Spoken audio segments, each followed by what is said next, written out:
Welcome to Lostwithiel Manor, located in the beautiful countryside in Cornwall.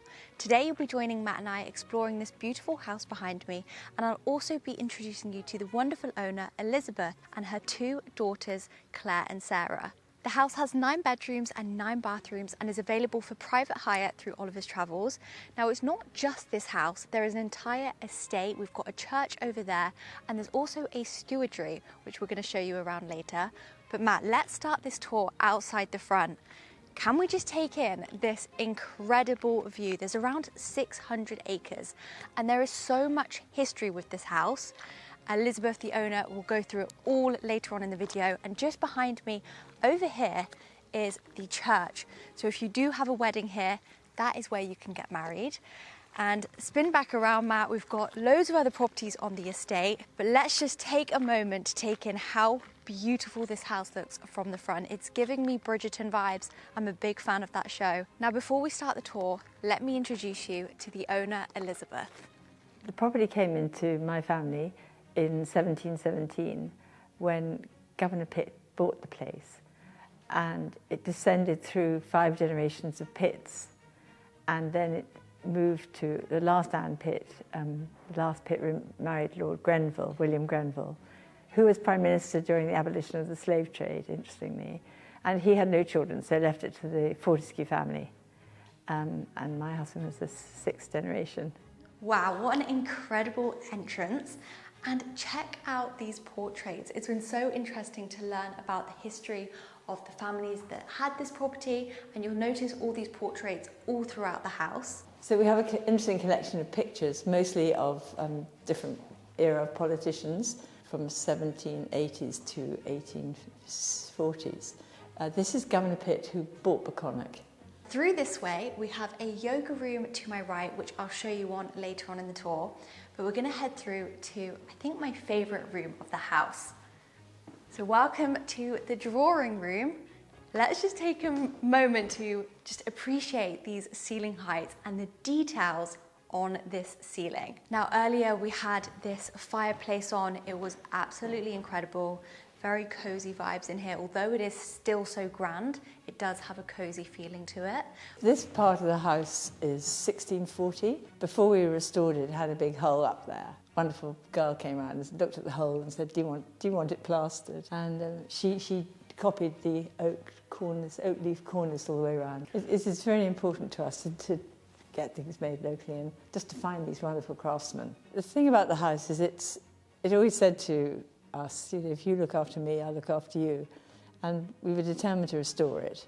Took 12 years, and we didn't borrow any money, but we got there in the end. When you see some of the photographs of the early days, and there was only a barn house living here, you can imagine it was in quite a state. Moving into 100 years later, this room was 1760. It's now a bar for the weddings and events that we have. That's always peaceful room for talking. This is a bar, and then it goes into what was the old Victorian smoking room. Wow, look how grand this room is. I love the colour red in this room. I think it suits the house so much. And these are all original wood panelling. Let's take a moment to just appreciate this section here with the craftsmanship above the mirror. This is a Victorian fireplace, and just the wood is so beautiful. I tell you what, I'm enjoying touring a home with so much history. We tour many modern contemporary homes, but seeing the portraits on the walls, seeing the old-fashioned colours, it's quite fascinating.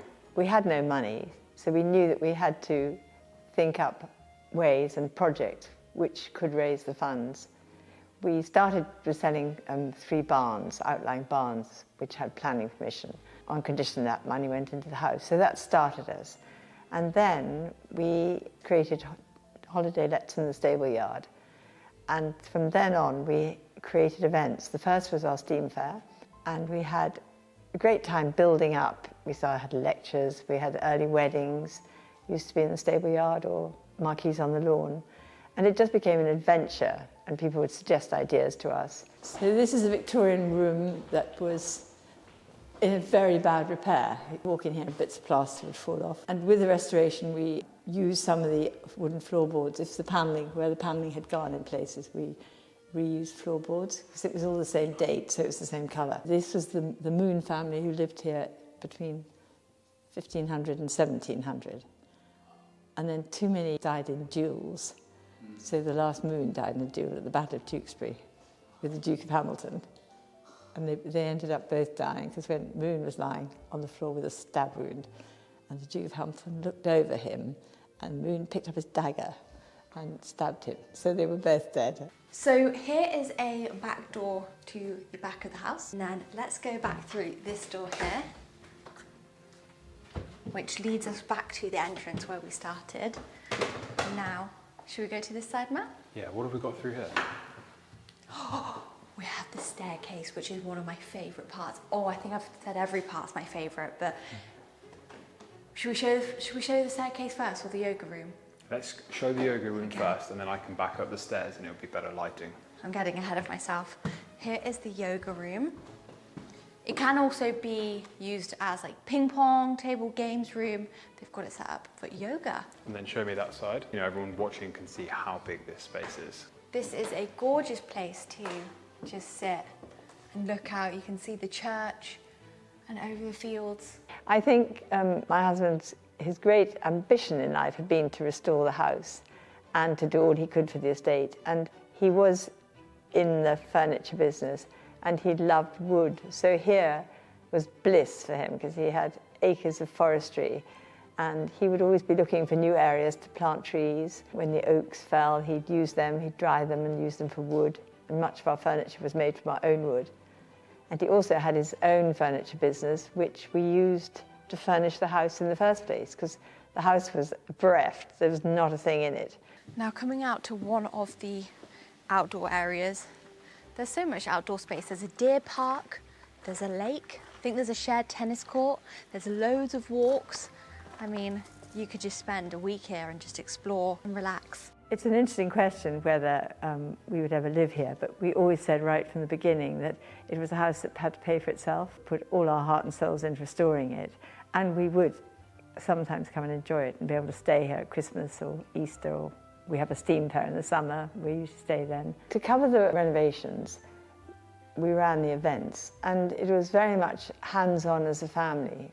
We'd all take part, and friends would come and stay, and everybody would help. So we could really put the majority of what we earned into the fabric of the house. That was so important to us. We had to really strive. And twice we had depleted our funds, so we had to go back, take time off for 8 months, in which time we lost our teams. They went to other friends who were restoring buildings, and we had to start again. So we were very cautious. We never borrowed money, and we just steadily managed to earn. And it was a great moment when we could use the downstairs of the house for weddings, and we'd use the stable yard up to that point. So this is the only part of the house that we actually took a grant for. The Country Houses Foundation funded the restoration project here, which took 2 years. The side on the right was there, but needed a lot of restructuring.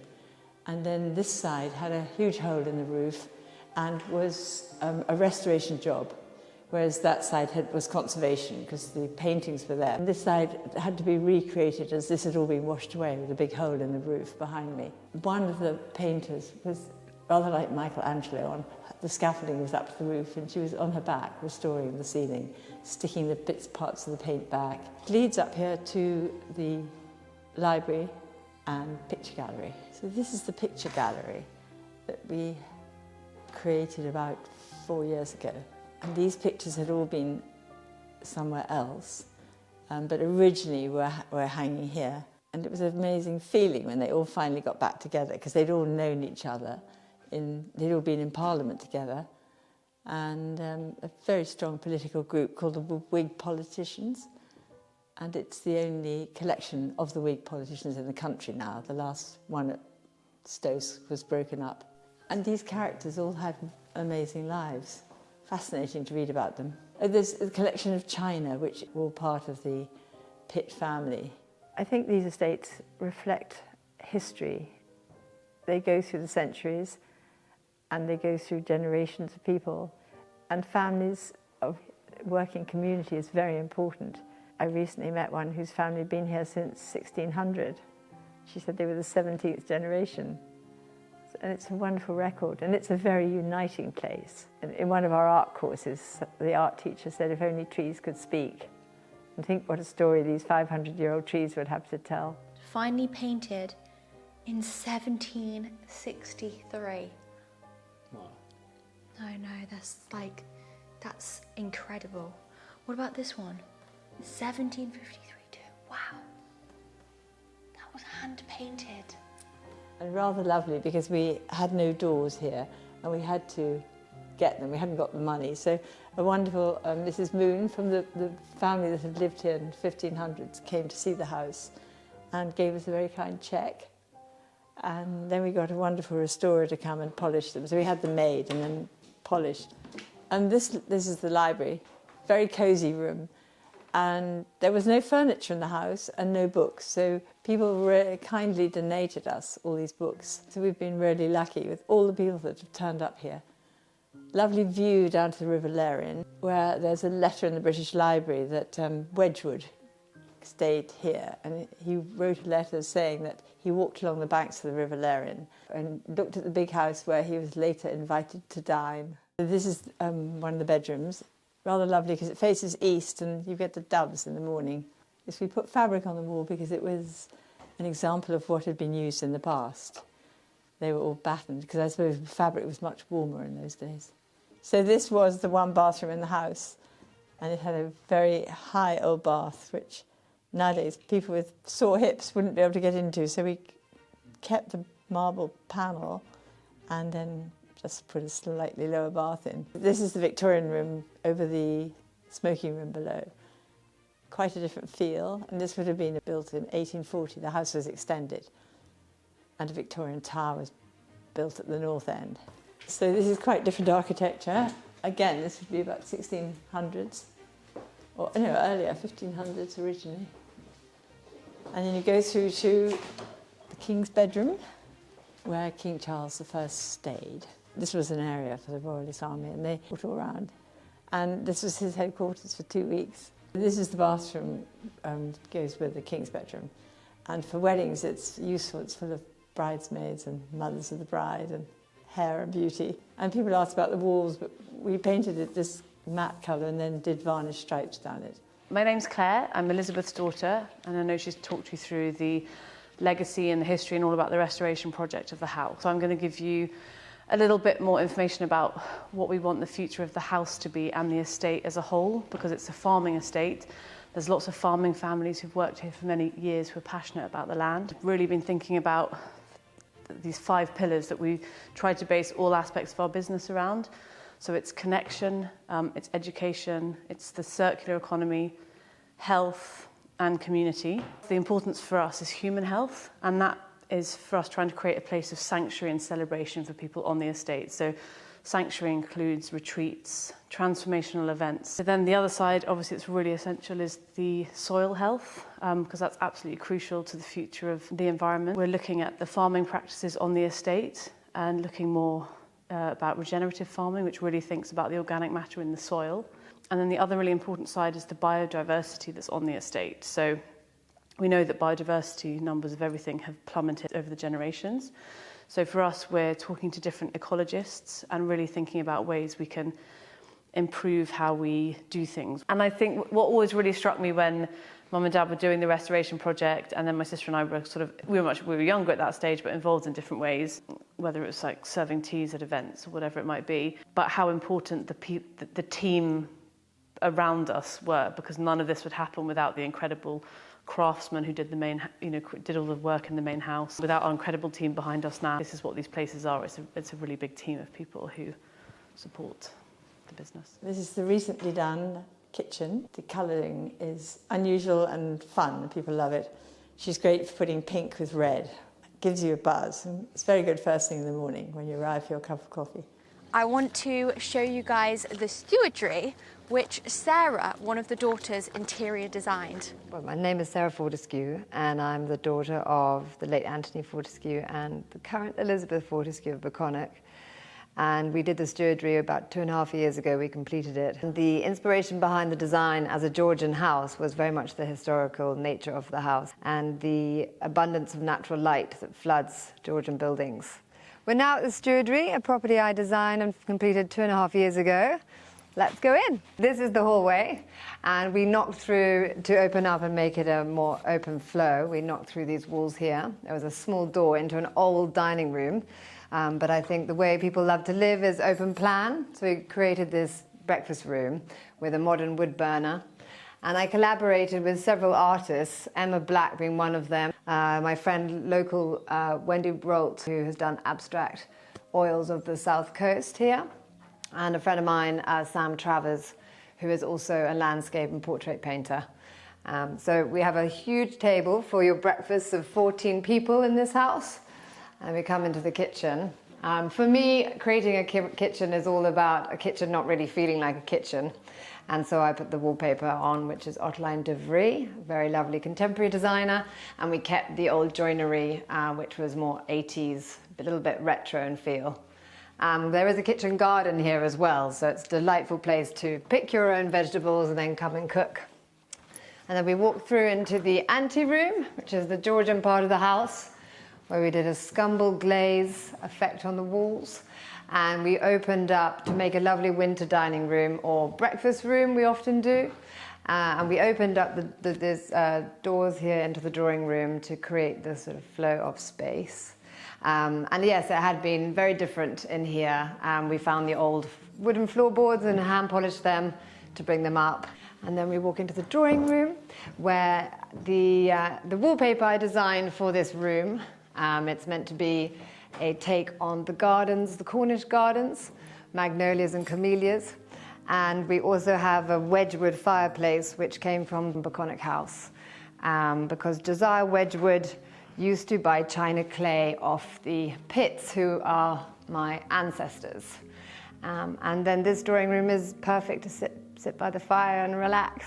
We're standing in the north-facing bedroom, which has 4 beautiful windows with a lot of natural light in here. And because the house is surrounded by ancient woodland, I wanted to create a room where you felt completely engulfed by the ancient woodland when you open the curtains and allow the light to come in. This house has 7 bedrooms. 4 of those bedrooms have ensuite bathrooms, and there are 3 further bathrooms too. And I did the interior design.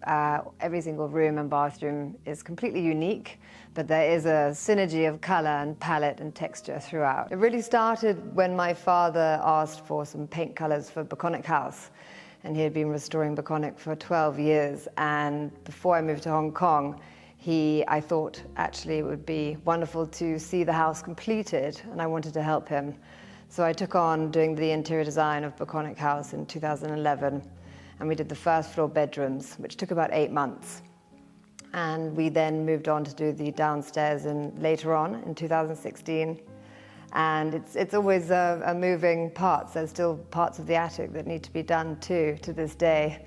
And on the back of finishing Beconic House, I moved to Hong Kong and worked with an architect and set up my own business, Sarah Fortescue Design.